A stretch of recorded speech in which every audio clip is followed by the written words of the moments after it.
साथियों नमस्कार। साथियों, समस्त भारतवर्ष के होमगार्ड जवान महिला जवानों को हाथ जोड़ के प्रणाम। सभी को, जन जन कोटि को, सभी यूनियन से, सभी संगठनों से, सभी वेलफेयर एसोसिएशन से, जन जन भारतवर्ष की कोटि से, रिटायर, डिस्चार्ज और वर्तमान में जो नौकरी कर रहे हैं उन सबसे मैंने बार बार कहा है कि भाई हम काफ़ी संघर्ष में जूझ रहे हैं, जबकि हम एक पुलिस के बराबर ड्यूटी देते हैं, कार्य करते हैं। डाकू उन्मूल को छोड़कर सारे कार्य पुलिस के साथ कंधे से कंधे मिलाकर कर रहे हैं। पर भारत आज़ाद है। स्वयंसेवक हिंदुस्तान में कौन है? पहले तो all India home guard welfare association ये कहना चाहते हैं कि आज के दिन 1939 को छोड़कर, सेकंड वर्ल्ड वॉर को छोड़कर स्वयंसेवक कौन सी संस्था है? पंचायत से लेकर, निगम से लेकर, जिला पार्षद, सब का वेतन पेंशन है, पर गृह रक्षक बल, स्वयंसेवक, नगर सैनिक, गृह रक्षक वाहन को कोई पैसा नहीं मिलता। साथियों, बड़े दुख के साथ कहना पड़ता है, पर आज हम बताते हैं जो 1947 पूरे भारत में लगाया हुआ है उसके बारे में थोड़ा सा ध्यान दोगे तो समझ में आ जाएगी। नहीं, अपने व्हाट्सएप मोबाइल को खोल कर देखो तो भी आ जाएगी। अंग्रेजों के टाइम से चल रहा है होमगार्ड, आपको ये तो पता ही है। 1940 में जन्म हुआ था, CRP का 1939 में हुआ था, अंग्रेजों के समय हुआ था।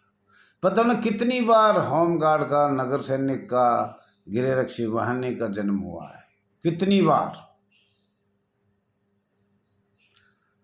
फर्स्ट विश्व युद्ध में भी ये काम कर रहे थे, बहुत से परिवार शहीद हुए। और सेकंड वर्ल्ड वॉर में भी स्वयंसेवक का मतलब है कि अपनी मर्जी से जो मिलिट्री जवानों की 2 घंटा 4 घंटा जो सेवा करते थे उनको स्वयंसेवक कहते थे। आज पैसा पूरा लेने के बाद समान कार्य समान वेतन, जब भी स्वयंसेवक है वो। बड़े दुख के साथ कहना पड़ता है। और इस आवाज़ को इस चैनल के माध्यम से सरकार को जूं तक नहीं रेख रही। बहुत से जवान इन अधिकारियों की तानाशाही से आत्महत्या कर लिया। और सरकार से लिखो, रिकॉर्ड लो, स्टेट से लो या केंद्र से लो, तो ये कहते हैं कि हमारे पास कोई शिकायत नहीं है। आप सूचना लो, आप वैसे जवाब लो। और मैं ये कह रहा हूँ कि हमारे पूरे भारत में लाखों आदमी पीड़ित है, अधिकारियों की तानाशाही से मर चुके। कुछ वैवाहिक जोड़े एक दूसरे से अलग हो चुके, कुछ वेतन नहीं मिलने के कारण आत्मदाह कर चुके, कुछ अधिकारियों ने जबरदस्ती उनको मारने की कोशिश किया है कि इसको ज़्यादा तंग करेंगे तो ये सारा आत्मदाह कर लेगा। लेकिन सरकार कहती है कि हमारे पास कोई रिकॉर्ड नहीं है। एक जवान मिलिट्री का है, एक अर्धसैनिक बल है जिसको अर्धसैनिक बल कहा जाता है, उनको स्वयंसेवक बना दिया। साथियों, पुलिस को आप क्या समझ रहे हो और मिलिट्री को क्या समझ रहे हो? अगर किसी अर्धसैनिक बल को, किसी मिलिट्री फौज के को जवान पुलिस के नीचे कार्य कर सकता है? नहीं कर सकता।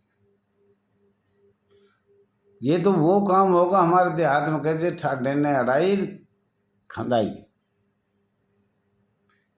अब जबरदस्ती अर्धसैनिक बल को पुलिस के नीचे दे दिया।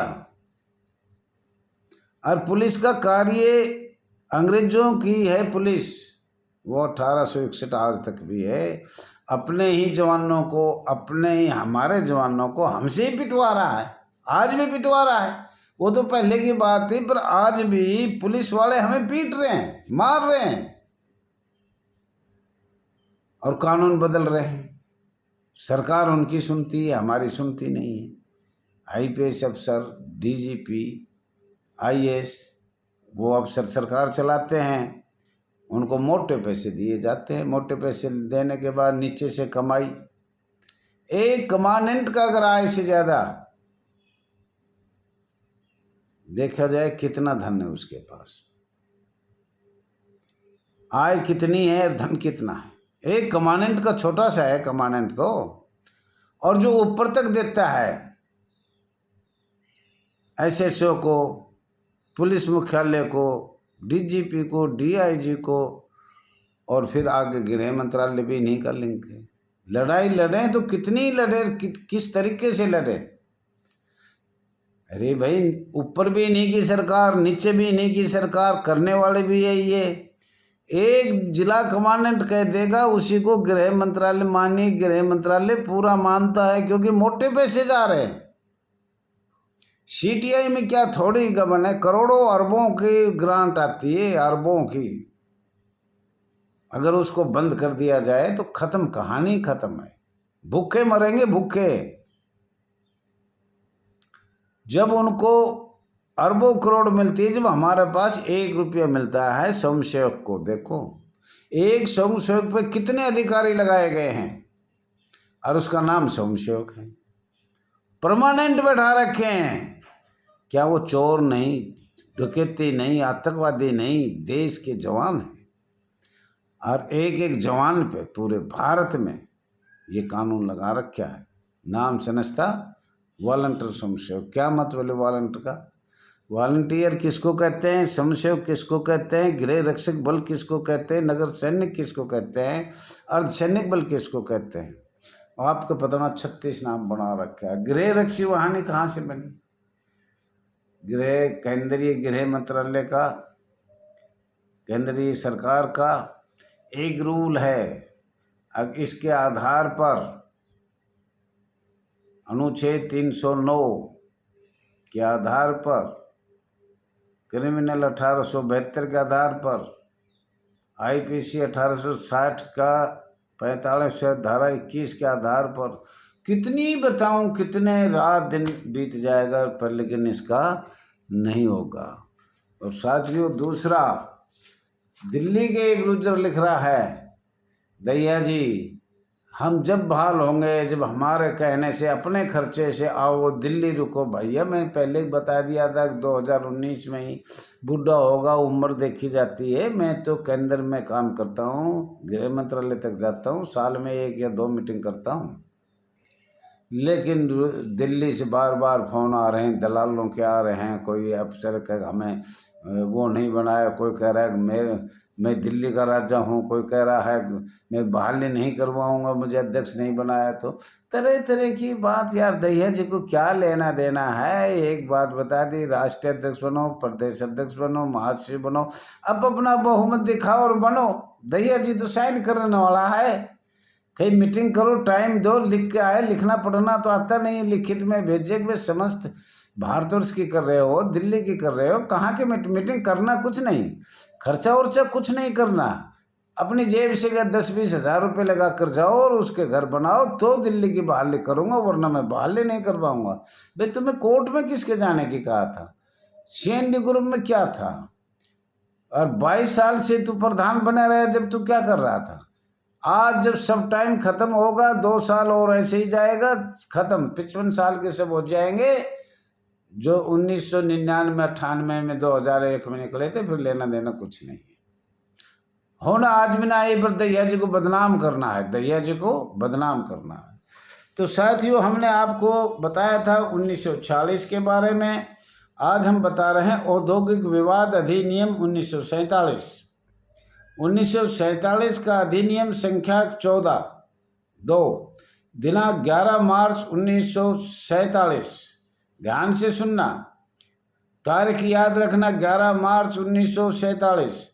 औद्योगिक विवादों का अन्वेषण और परिनिधारण के लिए और कतिपय, ये देखो कहाँ का शब्द है और किस कंट्री का है, अन्य प्रयोजनों के लिए उपबंध करने के लिए अधिनियम ये अधिनियम औद्योगिक विवाद अधिनियम 1947 कहा जाएगा। इसका विस्तार समस्त भारतवर्ष में होगा, संपूर्ण भारतवर्ष में होगा 1947 का। इसी को बॉम्बे एक्ट कहते हैं, इसी को जो एक्ट कहना चाहिए। पूरा भारत की संस्था इससे ही चल रही है, 47 से ही। और 47 में जितने कानून बने वो अस्थाई सरकार ने ऐसे बनाए थे कि हमें तो ने जिंदा छोड़ा न मुर्दा छोड़ा, न हमारे बच्चों को कोई सांस लेने की जगह है, मरने पर भी कोई उठाने वाला नहीं है। वो हालत गिरे रक्षक स्वयंसेवक की किया कांग्रेस सरकार को और अंग्रेजों को, अमेरिका को, इंग्लैंड को, अनेक कंट्रियों ने मिलकर। और 1945-46 में कभी ILO लगाया, कभी कुछ लगाया, कभी 19 में लगाया, 1919 में, 1908 में, 1909 में। तो ये सब धारा लगाकर हमें इतना कमज़ोर बनाएगा। एक स्वयंसेवक पे हर चीज़, मानवाधिकार की तरफ चलो, संविधान की तरफ चलो, IPC भारतीय दंड संहिता पे चलो, क्रिमिनल चलो, CRPC पे। कहने का मतलब एक, अब भारत के संविधान पे चलो। किस किस का नाम लूँ मैं जब जाके तुम इतने गुलाम बने हो, सदा के लिए गुलाम रहोगे। इसका विस्तार संपूर्ण भारत में होगा। 1 अप्रैल 1947 में लागू होगा। इसके दायरे में होगा, परिवर्तित्व होगा, परिवर्तित्व होगा, मतलब इसके दायरे में होगा। करीब 40 पेज है, करीब 40 पेज है। अब आप इसका देखो, ये 1 अप्रैल से आपको मैं दूंगा, 40 पेज है। ये कभी मीटिंग होगी तो बताऊंगा। और भारत आज़ाद कब हुआ? 15 अगस्त 1947 में। ये तारीख भी याद रखो आप लोग। और 1 अप्रैल 1947 में क्या बना? बॉम्बे एक्ट बना, जिसको बॉम्बे एक्ट कहा जाता है। हमारे स्वयंसेवक, नगर सैनिक, गृह वाहिनी पे और भी कई संस्था है, रक्षा बल भी कहते हैं, अर्धसैनिक बल भी कहते हैं। और वो 1 अप्रैल 1947 में लागू हुआ। परिवर्तित होगा। करीब 40 पेज है, कुछ कम पेज भी है, कुछ इसमें इतने बदलाव निकले हैं कि बताते बताते भी मैं बहुत टाइम हो जाएगा। लेकिन मैं बताना चाह रहा हूँ, औद्योगिक विवाद का मुख्य कारण, औद्योगिक विवाद, क्रांति आई, तो मैं ये बहुत जल्दी में बताऊंगा। औद्योगिक विवाद के कुछ मुख्य कारण इस प्रकार है: अधिक वेतन और भत्तों की मांग करना, बोनस का भुगतान करने और उसकी दर निर्धारित करने की मांग करना, सामाजिक सुरक्षा के लाभों को बढ़ाने की मांग करना, कार्य को अच्छी और सुरक्षित दशाओं को, जिसमें दिवस के घंटे, मध्यावकाश और कार्य के बीच भी अवकाश और शारीरिक श्रम के लिए परिवेश का मांग करना। साथियों, टाइम होगा ज़्यादा, सब्सक्राइब करें, लाइक करें, शेयर करें, कमेंट करें। आपका बहुत बहुत धन्यवाद है। आगे फिर कभी बताएंगे, समय हुआ तो आपको।